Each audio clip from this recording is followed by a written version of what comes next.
The installation of the crane at Trump International Hotel and Tower was a majestic sight to behold.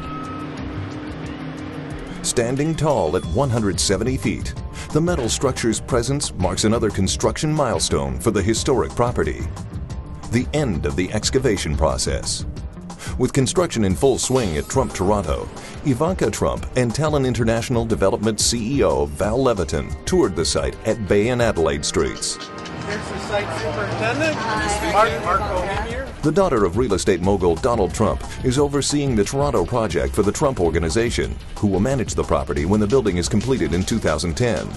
A seasoned traveler, Ms. Trump is impressed with Toronto's growing stature on the world stage. Over the course of the last 5 years that I've been visiting this particular city, you can feel a palpable change in terms of the people who live here, in terms of just an incredible infusion of wealth.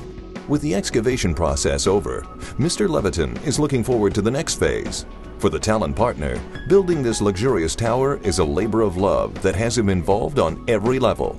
The building will be 2.5 stories underground with 9 feet foundation, which is very large cement walls. What you're seeing now is we're approximately 5 to 10 feet away from the very bottom of where the building will be sitting. From there we will attach a crane pad and start moving up.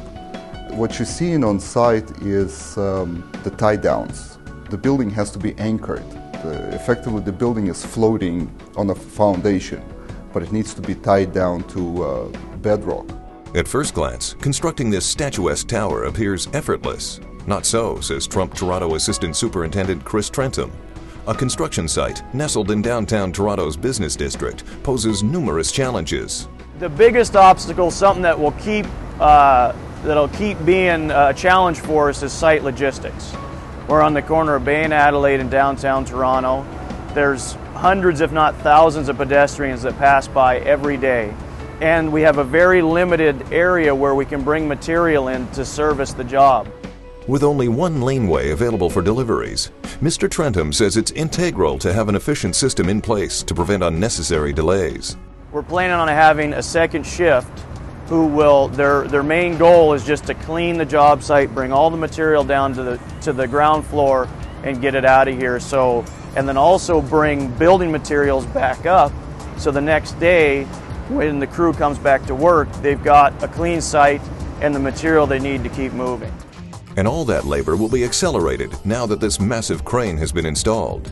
This means passers-by will soon begin to see the tower rising from the ground. When completed in 2010, the 60-story Trump International Hotel and Tower, Toronto, will set a new gold standard for luxury living in the heart of Canada's largest city.